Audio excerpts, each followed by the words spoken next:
c'est Dandy. Si c'est votre première fois de pouvoir vous arrêter sur ma chaîne, je vous invite à pouvoir vous abonner et à laisser des commentaires. Pourquoi pas aller cliquer sur la cloche de notification afin de recevoir mes vidéos à chaque fois que je les poste, ok? En même temps, vous pouvez aussi me laisser des likes par-ci par-là, ça me fera énormément plaisir.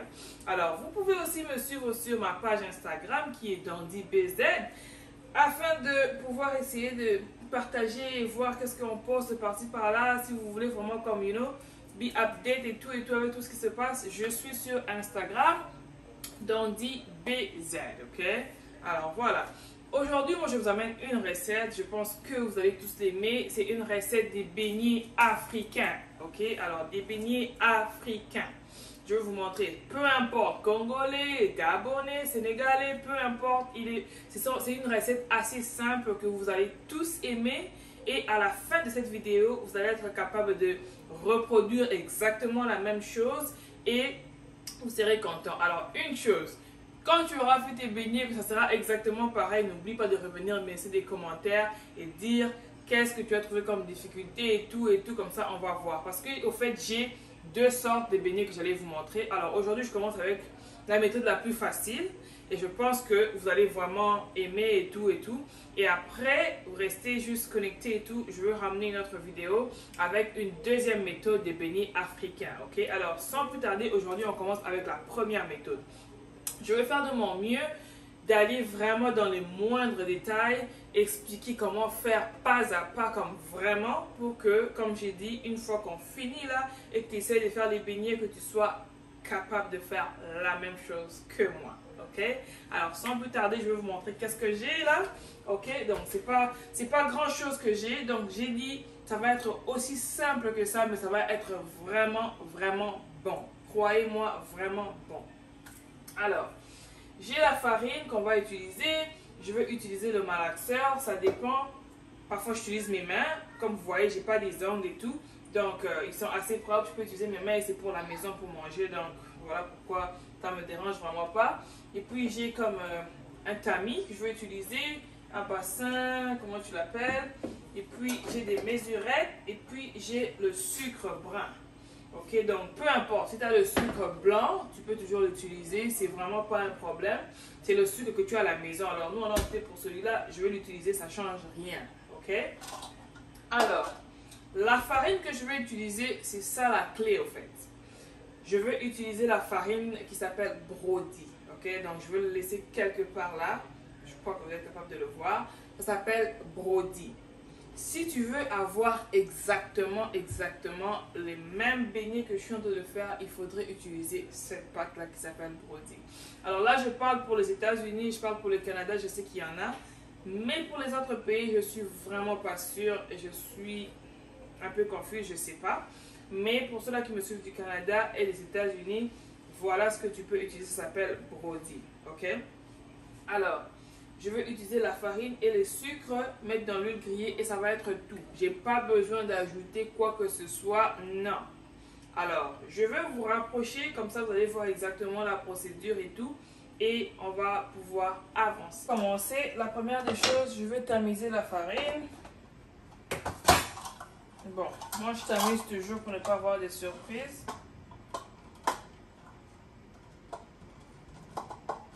Je vais vraiment essayer d'aller avec les mesures. Je sais que c'est souvent difficile. Moi, je n'utilise pas les mesures. Mais je veux essayer comme ça peut t'aider à pouvoir reproduire la même chose. Pourquoi pas. Cela, c'était une tasse. Je vais rajouter une deuxième tasse. On va essayer de le tamiser d'abord.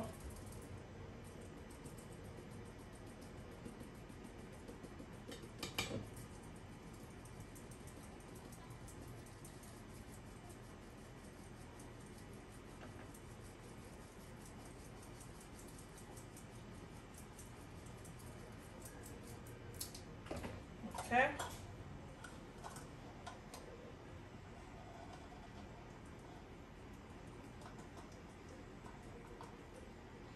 So, j'ajoute juste un moment. Une troisième tasse.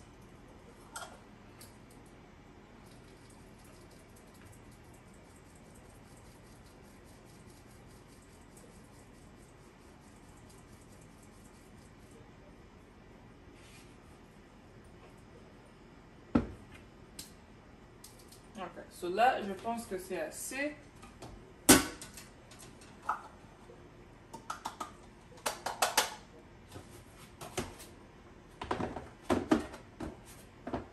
Alors, si vous allez avec ma méthode, moi, ce que je fais souvent, c'est que j'enlève toujours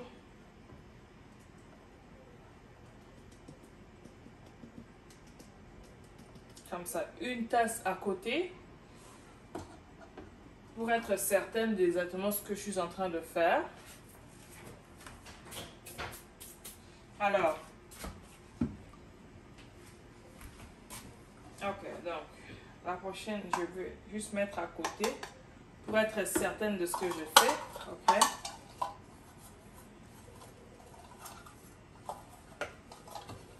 Je veux aller avec la demi-tasse, une demi-tasse de sucre. Mais je dirais que le sucre, c'est vraiment au choix. Comment est-ce que vous aimez les sucres? Si vous aimez à peine pas de sucre et tout, bon, c'est votre choix. Si vous en voulez plus, allez-y. Mais moi, je mets une demi-tasse, ok, de sucre. Et je crois que ça va être assez comme ça. Je n'ai pas besoin de beaucoup.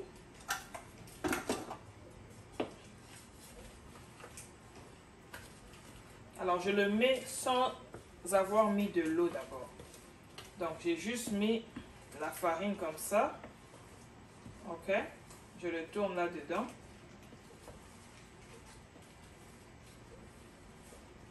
Ok.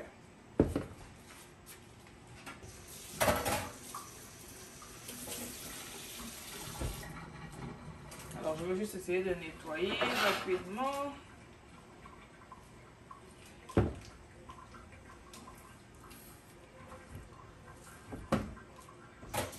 Ok, alors je vais commencer à aller mollo mollo. Là, j'ai une tasse d'eau que je vais rajouter. Alors, rappelez-vous que là, il y a juste la farine et le sucre. Ok, rien d'autre.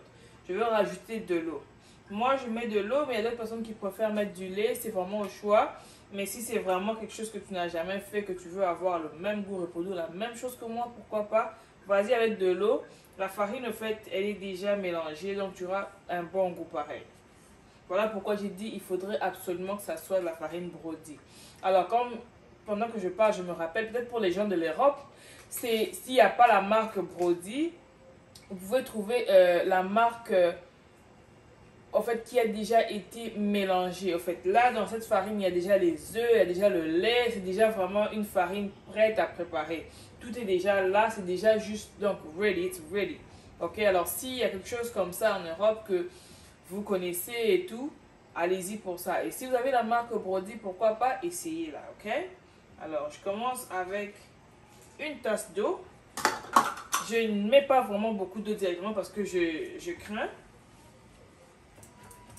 Je préfère aller tout doucement.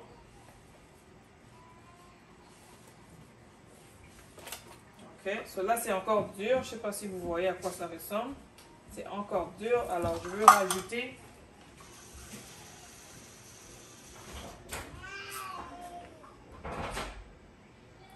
rajouter une deuxième tasse.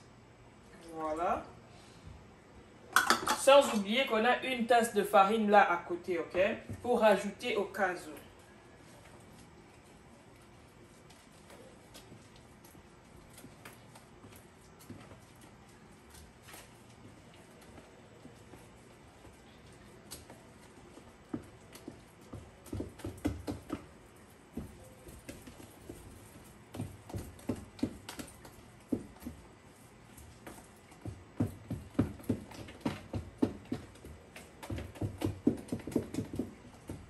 Alors là, on a 2 tasses de farine avec 2 tasses d'eau. Alors, je ne sais pas si vous pouvez voir la pâte, c'est vraiment pas la consistance qu'on cherche. Ok, on aimerait que ça soit comme élastique en fait.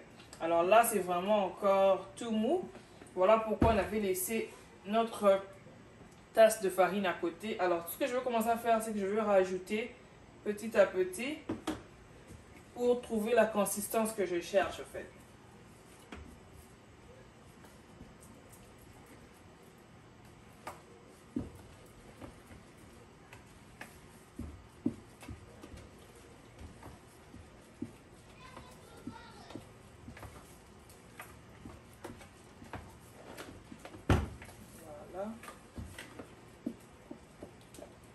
Alors là, vous voyez, ça commence au moins à se tirer déjà. C'est vraiment plus comme c'était là avant. Mais je dirais qu'il faudrait rajouter encore la farine qui reste pour avoir vraiment cette bonne consistance. Ce qui fait que je mets toute la tasse qui me restait là, il ne me reste plus rien.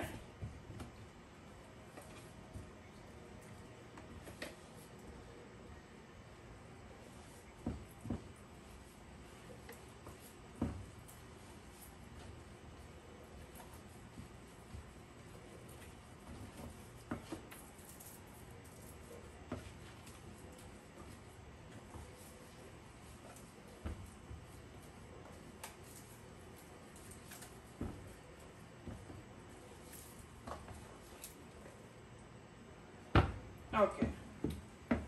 Alors là, je vais aller avec mes mains. Rappelez-vous, mes mains sont propres. Donc, c'est ça que je vais utiliser. Juste pour être sûr de ce que je fais. Parce que quand je les fais avec les mains, je suis assez sûre.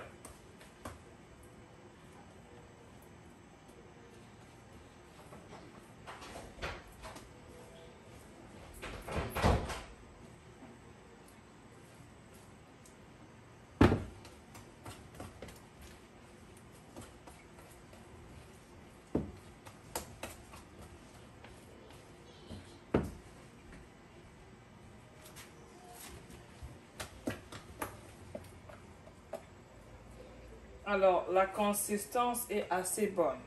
Et une chose avec cette pâte, tu n'as vraiment pas besoin d'attendre pendant 30 minutes, pendant 1 heure que la pâte puisse lever parce que c'est instantané. Donc, tu le fais directement, tu peux commencer à frire tes beignets.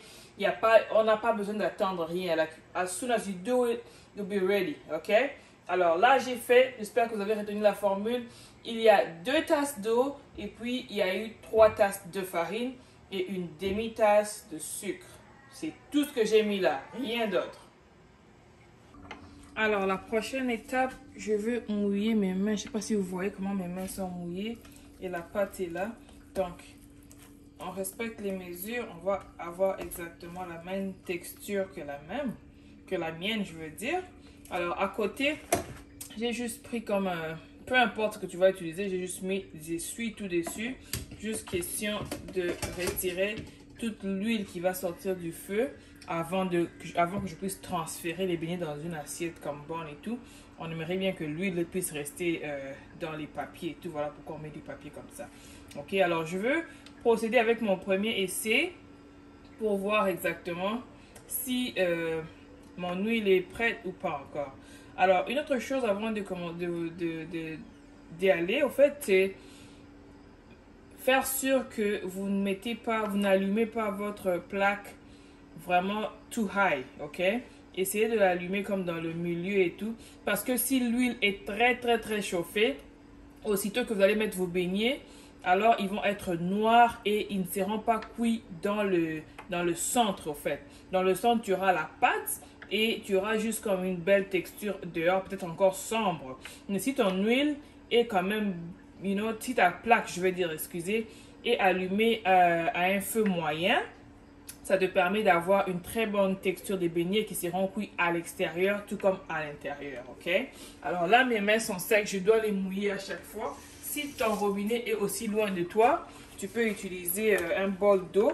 Tu as vraiment besoin que tes mains puissent être mouillées. Alors, la stratégie que moi je fais, je ne sais pas si vous voyez mes doigts, ceux-là qui font avec les doigts, tu es supposé les mettre tout ensemble comme ça. Tu ne peux pas faire comme ça. Comme tu les mets ensemble. Je ne sais pas si vous voyez comment j'ai fait. En fait, j'ai fait comme si c'était un creux. Il y a ça là comme ça. Donc, ça va comme ça. Et je le prends comme ça. Et je fais ça. OK? Alors là, ça nous montre que l'huile n'est pas encore prête. Alors, on va attendre un peu que ça puisse chauffer un peu plus pour continuer. Alors, pendant qu'on attend, je vais vous dire encore un autre secret. Je ne sais pas si vous voyez la poêle que j'ai utilisée. Elle est assez profonde, ok? Alors, n'utilisez pas quelque chose de plat, parce que si vous utilisez quelque chose de plat, vos beignets n'auront pas la forme ronde. Elles vont avoir une forme, je ne sais pas, plate ou quoi. Donc, il faudrait qu'il y ait vraiment entre, je veux dire, la poêle et l'huile, qu'il y ait comme, que ce soit assez. Donc, ne mets pas la moitié non plus, mets-le vraiment assez plein, parce que tu veux que les beignets aient la forme ronde. Alors, il faudrait mettre assez d'huile pour que ça puisse élever la pâte que tu vas mettre dans l'huile. Ok? Alors, je vois que ça commence à cuire encore un peu, que ça chauffe un peu plus. Mais je veux attendre encore peut-être 1 ou 2 minutes et puis je veux continuer. Alors là, notre huile est assez bonne. Donc, vous voyez, mes mains, mes doigts sont toujours mouillés. Je veux y aller avec la même technique. So, j'amène comme ça, là. Et je dépose. OK? Donc, c'est ce que je suis en train de faire. Et je dépose.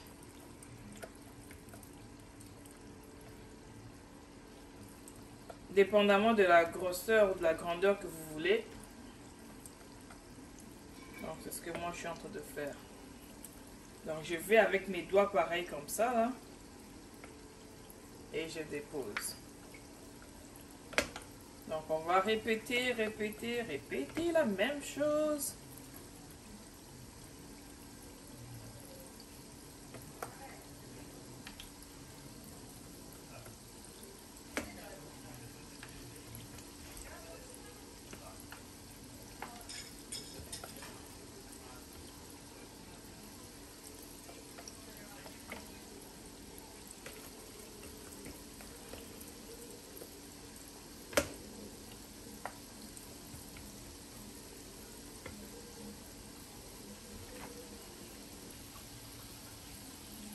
Être capable de surveiller mes beignets. Alors je ne mets pas vraiment, je veux pas que ça soit comme vraiment trop coincé là parce qu'il n'y a pas d'espace. J'aime pas parce qu'au fait parfois ça ruine la forme des beignets au fait. Parce qu'une fois que c'est trop collé, ça ne sait pas comment gonfler et puis tu vas voir tes beignets ne vont pas avoir une très belle forme, ok? Donc je laisse toujours respirer un tout petit peu, comme vous voyez, pour avoir une très belle forme. Alors voilà, je vais laisser cuire jusqu'à ce que ça puisse changer des couleurs et en même temps donner aussi la possibilité de pouvoir cuire dès l'intérieur. Alors là, vous voyez, ça a totalement changé des couleurs. Ça commence à cuire et là, c'est sûr que c'est même cuit de l'intérieur aussi. Ok? Parce que ça a pris à peu près, je dirais, un bon 5 minutes depuis que c'était là. Mon feu est vraiment doux, ok? Donc, n'allez pas avec un feu assez fort parce que vous allez avoir autre chose. Soyez patient, un feu doux, je crois que c'est ce qui va vous donner un bon résultat. Donc là, comme vous voyez, ça change un peu déjà des couleurs. Alors, déjà, c'est assez cuit comme ça pour moi. Je vais juste attendre un tout petit peu encore, peut-être 1 minute. Pour que ça jaunisse encore un tout petit peu plus là. Comme ça.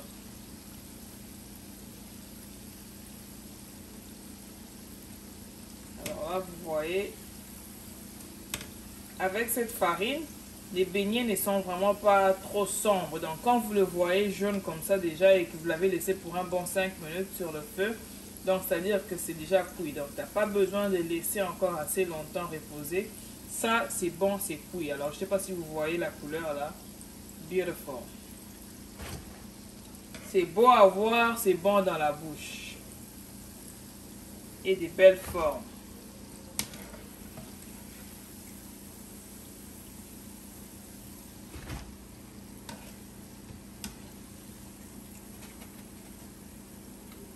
Comme ça. Alors, je vais mouiller mes mains encore et refaire la même formule que je vous ai montré avec mes doigts. Ça, c'est juste de l'eau. Donc, je vais comme ça. Je ne sais pas si vous êtes capable de voir. Je mets mes doigts tout ensemble. Comme ça. Et je refais. Donc, c'est tout ce que je fais. Comme ça. Je coupe, en fait. Je coupe la pâte et je la dépose. Donc, il ne faut juste pas tirer, mais une fois que tu fais, tu la coupes par là et tu déposes. Donc, c'est le secret. Mais si tu as la machine au fait pour faire avec des beignets, pourquoi pas, tu peux l'utiliser.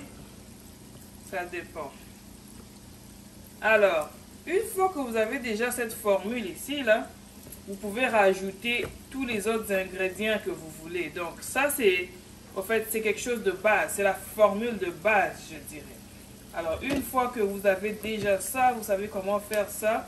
Ça dépendra. Si vous voulez ajouter du coconut, si vous voulez ajouter, peu importe ce que vous voulez ajouter, ça va être aussi facile parce que vous avez déjà la formule de base. Donc, d'autres personnes font, ils ajoutent, à la place, ils mettent du lait, d'autres personnes ajoutent du coconut, d'autres personnes ajoutent du jus de gingembre, d'autres personnes ajoutent. Donc, ça dépend vraiment de quel goût que tu veux avoir. Mais l'essentiel est que tu aies déjà la base comme nous l'avons fait. Alors, c'est un peu ça. On va laisser cuire encore pendant 5 minutes et puis je vous reviens.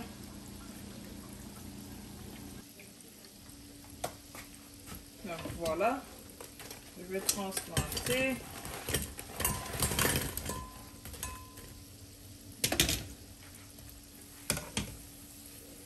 Pour les autres beignets, ils sont presque cuits.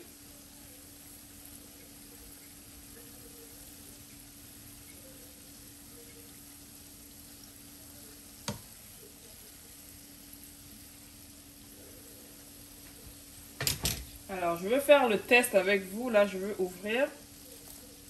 Vous voyez, jusqu'à l'intérieur, c'est assez...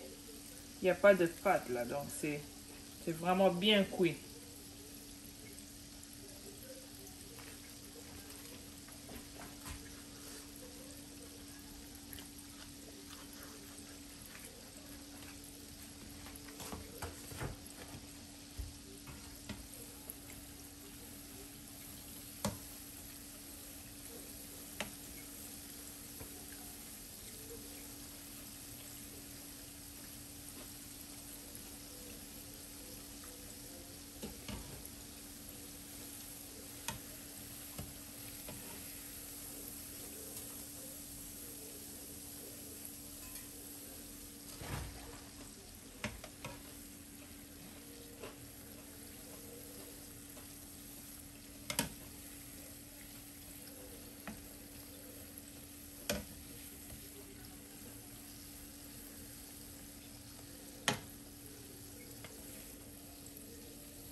Alors, voilà à quoi ça ressemble.